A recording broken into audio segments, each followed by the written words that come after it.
Hola, ¿qué tal? Mi nombre es Iván Carrillo y esto es Reporte Climático, periodismo de soluciones para un mundo en constante cambio. Cuando se trata de los alimentos, a menudo es difícil saber qué es lo que llega a nuestra mesa y de dónde proviene. Suele suceder, por ejemplo, con los productos pesqueros. Y es que, de acuerdo con un estudio de la organización Oceana, cuando compramos pescado en México nos venden gato por liebre, el 44% de las veces. Los autores de la investigación descubrieron esto luego de analizar el material genético de nuestro pescado obtenido en mercados y restaurantes.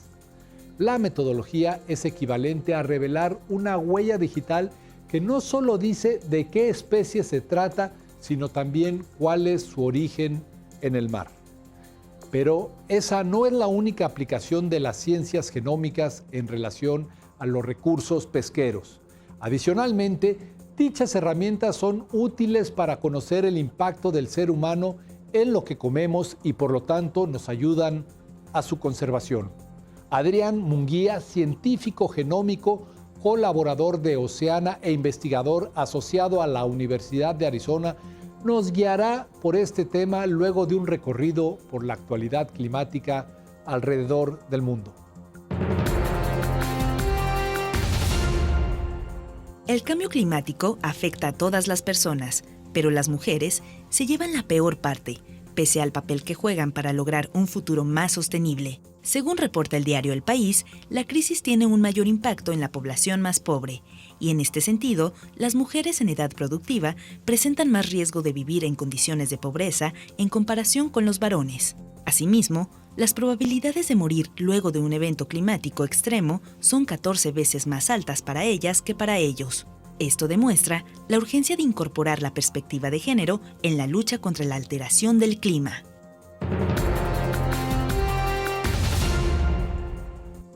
El calentamiento global está disminuyendo el brillo de la Tierra, de acuerdo con un nuevo estudio publicado en la revista Geophysical Research Letters. Esta conclusión se obtuvo después de analizar, con ayuda de satélites, décadas de mediciones de la luz que refleja nuestro planeta en la superficie de la Luna. Hoy en día, dicho reflejo es medio vatio menor por metro cuadrado que hace 20 años. El oscurecimiento del planeta azul es una evidencia indirecta de la pérdida de nubes en la atmósfera debido al cambio climático, y un recordatorio de que la Tierra está absorbiendo cada vez más energía en forma de calor.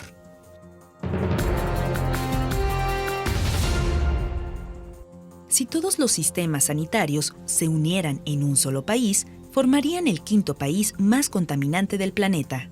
Por ello, en España, el Consejo General del Colegio de Médicos ha presentado una alianza contra el cambio climático.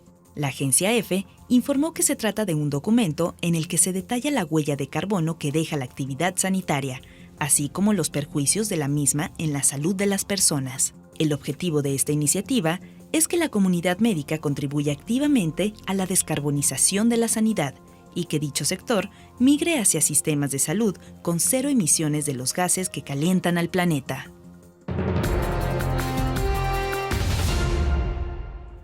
Los océanos desempeñan una función clave en la regulación del clima. Pero, ¿cuál es su situación en la actualidad y qué tipo de impacto genera el cambio climático? El cambio climático representa un grave peligro para la salud de los océanos en todo el mundo, que además se suma a otras amenazas antropogénicas, es decir, los cambios ambientales causados por la actividad humana. Los océanos cubren más del 70% de la superficie terrestre. Estos tienen un enorme potencial para combatir el cambio climático y para impulsar economías sólidas y sostenibles. Esta es la evaluación optimista de 14 naciones costeras y oceánicas agrupadas en el panel de alto nivel para una economía oceánica sostenible, Ocean Panel, publicada en un artículo de la emisora internacional alemana Deutsche Welle. La crisis climática y la necesidad urgente de protección de los océanos revela que el colapso del mar, debido al uso de combustibles fósiles, se está produciendo a una velocidad vertiginosa y a gran escala, alterando la estructura y las funciones de los ecosistemas y con ello provocando el calentamiento del agua, aumentando el nivel del mar, acidificación y desoxigenación del océano. Asimismo, la subida del nivel del mar por el deshielo de los glaciares o las olas de calor marinas que están provocando cambios en los ecosistemas costeros. Todo un círculo vicioso que está causando profundas alteraciones. Estas alteraciones muestran el actual declive de la naturaleza sin precedentes, con una inusitada aceleración en los ritmos de extinción de especies, hasta el punto de que 1 millón de ellas está directamente amenazada con la extinción. Esto nunca había ocurrido en toda la historia de la humanidad. Entre las especies amenazadas se halla hasta el 33% de los arrecifes de coral y más de 1/3 de todos los mamíferos marinos. Pero la sobrepesca y las prácticas pesqueras destructivas también están pasando factura. En 2015, se estimaba que el 33% de las poblaciones de peces ya estaba siendo sobreexplotado hasta niveles insostenibles y un 60% había alcanzado su límite de explotación. Solo un 7% podría considerarse infraexplotado. Toda esta información nos demuestra que, si continuamos llevando estos patrones de vida y no actuamos ante los acelerados cambios climáticos, la vida de hasta 300 millones de personas podría verse amenazada. Si la crisis de los océanos continúa a este ritmo, ¿será que aún estaremos a tiempo para revertir este catastrófico impacto ambiental? La sustitución de especies pesqueras ocurre cuando el nombre científico de una especie, por ejemplo, identificada mediante métodos de genética forense, no corresponde con el nombre comercial con el cual la muestra de pescado fue vendida. En México, los estudios recientes revelaron que existe un 31% de sustitución en promedio. La sobreexplotación de recursos, el cambio climático y la pérdida de la biodiversidad son parte de una enorme huella que la humanidad está dejando sobre la Tierra y es hora de afrontar las consecuencias. ¿Cómo? Con ayuda de la ciencia. El lente a través del cual veo la ciencia es la genómica, lo cual es el contenido de información de ADN que se encuentra presente en todos los seres vivos, incluyéndonos nosotros. Tenemos 3 niveles de biodiversidad, que es la diversidad genética, la diversidad de especies y la diversidad de ecosistemas, ¿no? La diversidad biológica se describe en esos 3 esquemas. Uno de ellos es la diversidad genética, que se refiere a qué tanta variación existe en los genes dentro de las especies. Y es tan importante, pues porque esta variación es la que nos permite adaptarnos a los cambios que ocurren en el ambiente. Lo que hace la genómica es justamente asomarse a esa diversidad de la que nos habla Adrián Munguía. Es una herramienta muy poderosa porque está presente en todos los plantas, animales, en lo que nos comemos, en lo que sembramos, en las especies que cultivamos. Entonces nos permite conocer aspectos de estas especies que de alguna manera podrían parecer escondidos. ¿Cómo podemos hacer reconstrucciones de la historia de explotación, por ejemplo, ¿no? Al respecto, los científicos han encontrado que una mayor diversidad se traduce en una mejor respuesta ante las perturbaciones. Sin embargo, esa capacidad no siempre es tan notoria. La parte de la diversidad genética y genómica es algo que muchas veces no lo podemos ver. Podemos ver las diferentes especies, pero a veces no vemos qué tanta diversidad tienen estas especies hacia adentro, ¿no? A nivel poblacional. Entonces, estas herramientas de genómica nos permiten ver a lo largo de la distribución de una especie o varias especies cuáles son los sitios que son más importantes porque contienen niveles de variación genética y genómica más altos que los demás. Además, este abordaje genómico tiene las siguientes ventajas. Hacer algunas investigaciones en el mar para ver en dónde está la mayor diversidad, pues es costoso y logísticamente complicado, por ejemplo, ¿no? Entonces, estas herramientas genómicas ahora nos permiten ver a través de técnicas como las que llamamos ADN ambiental, hacer filtrados de agua en el mar o hacer filtrados de aire en la tierra y a partir de eso recuperar moléculas de ADN de todo el ecosistema que está en ese lugar.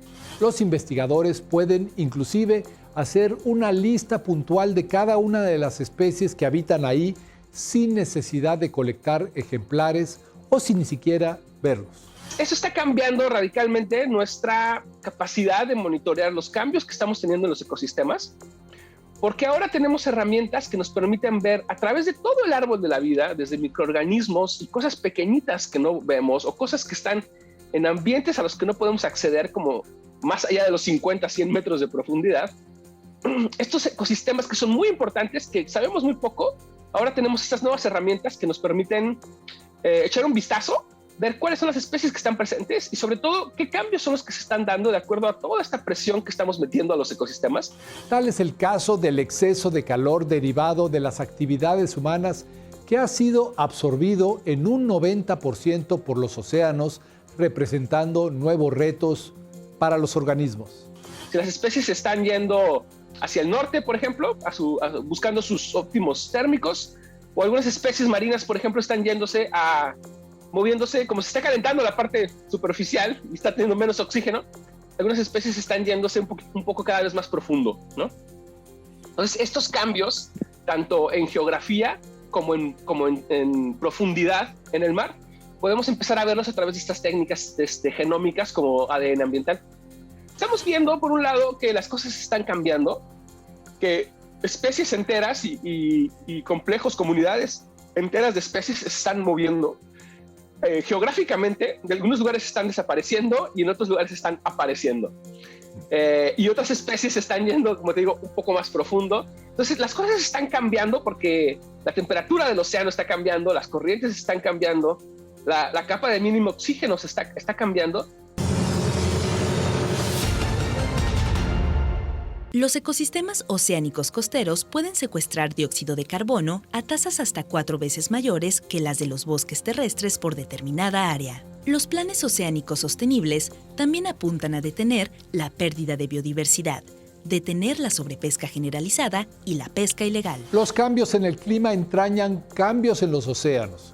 Aunque se desconoce la totalidad de los efectos del cambio climático en los océanos, los estudios prevén, entre otras cosas, subidas de las temperaturas, aumentos del nivel del mar y cambios en la química de los océanos, los cuales también están develando alteraciones al interior de cada especie debidas al cambio climático. Estamos viendo que está habiendo procesos de selección muy fuertes.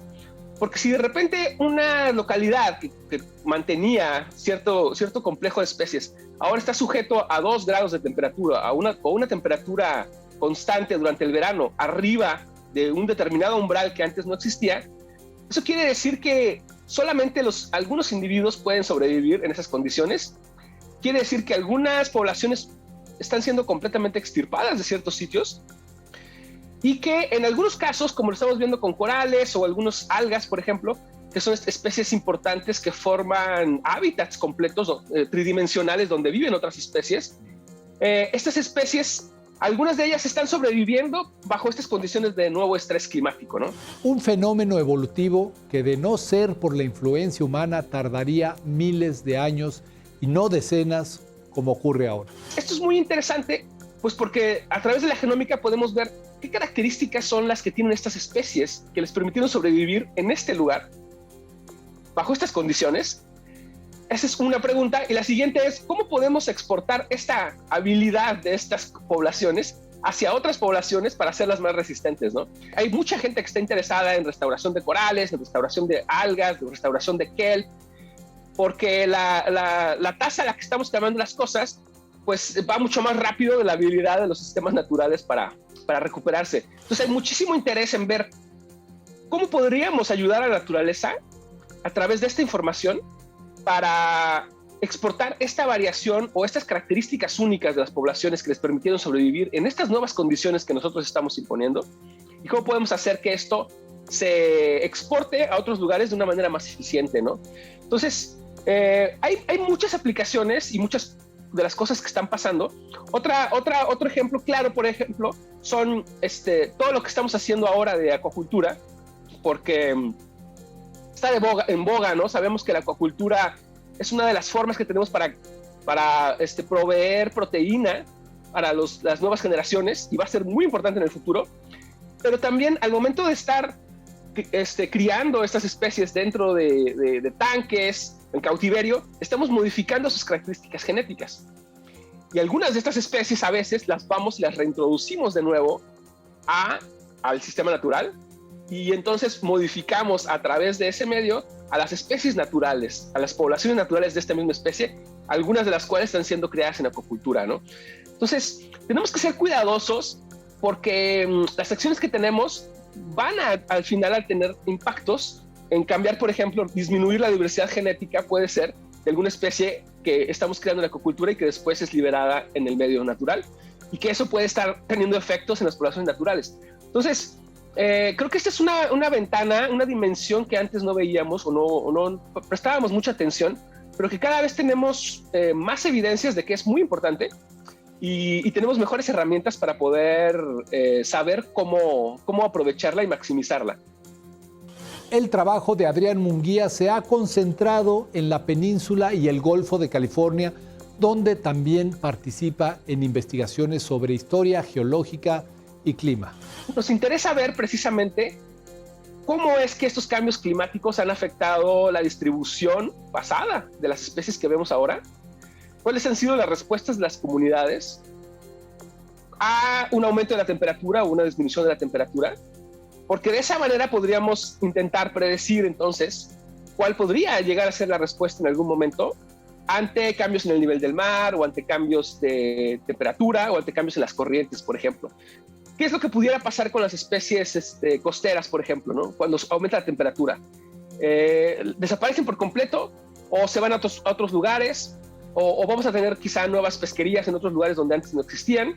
¿O vamos a tener poblaciones que van a irse moviendo hacia las puntas de las montañas porque la temperatura ya es muy alta?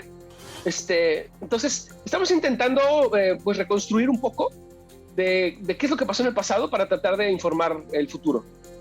Este futuro dependerá asimismo de nuestras acciones, y por ello el conocimiento generado por científicos como Adrián Munguía tiene que trascender hacia el diseño de políticas públicas. Los científicos tenemos que mirar hacia las aplicaciones de nuestra ciencia en la sociedad, ¿no? Hacer preguntas relevantes, escuchar y ver qué es lo que está pasando en la sociedad y tratar de responder a esas necesidades. Muchas veces, en lugar de responder a nuestra propia curiosidad científica, también se vale, pero muchas veces es necesario que el científico pueda ir más allá de su trabajo y ver qué es lo que está pasando alrededor de él y ser capaz de platicar con la gente fuera de la ciencia. Esto implica el poder tener herramientas y tener la energía y la disposición para poder platicar con gente que no son científicos, pero que pueden tomar decisiones con base en los datos científicos que la gente produce. Entonces, este intercambio es tanto por parte del científico, pues como por parte de los tomadores de decisiones. También ahí yo creo que hace falta mucho entrenamiento y mucha guía en cuanto a cuáles son las herramientas que están disponibles, ¿no? Para medir y tomar mejores decisiones. Creo que esta cultura de poder tomar mejores decisiones con base en evidencia científica nos falta muchísimo para poder solidificarla en las instituciones y poder tener, digamos, una serie de criterios objetivos o de mediciones objetivas de lo que estamos manejando para poder ver avances y poder tomar mejores decisiones sobre lo que estamos haciendo. Fue así como surgió, por ejemplo, el estudio sobre el que hablamos al inicio de este programa y que ya ha inspirado proyectos de ley en México. Nos alimentamos de productos del mar y muchas veces no sabemos ni siquiera qué especies son las que estamos explotando. Este es un requisito básico y mínimo para poder tener un manejo y evitar sobreexplotación de recursos y que podamos seguir comiendo lo que nos estamos comiendo ahorita, ¿no? Si no sabemos qué especies estamos explotando, pues entonces podemos acabarlas y podemos diezmarlas sin que nadie se entere, y eso es muchas veces lo que está pasando.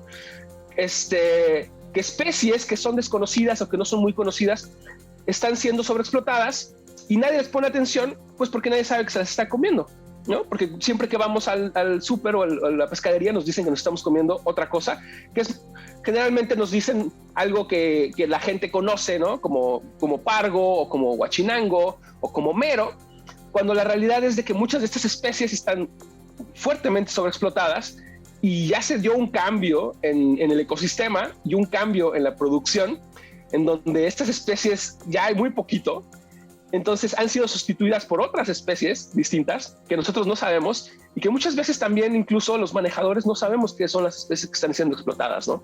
Entonces, por ahí es de mucho interés el poder llevar esto a una manera que nos permita manejarlo de una mejor forma.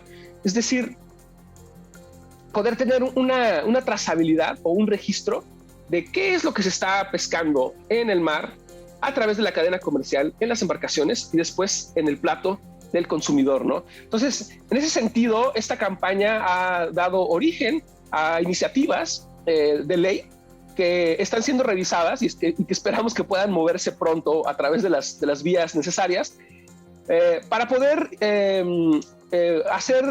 institucionalizar, digamos, este tipo de registro de información sobre de dónde viene la comida que nos estamos comiendo. Es algo indispensable si es que queremos pensar en temas de seguridad alimentaria en México o en cualquier otro lugar, ¿no? Sobre todo en un contexto de cambio climático. Observamos que está pasando, las especies nativas que antes la gente comía están siendo sustituidas pues por pescados de menor calidad, producto de la acuacultura masiva. Entonces, lo que es una proteína de un pez, digamos, silvestre, de una muy buena calidad que da empleo a pescadores artesanales y una serie de repercusiones en la cadena comercial.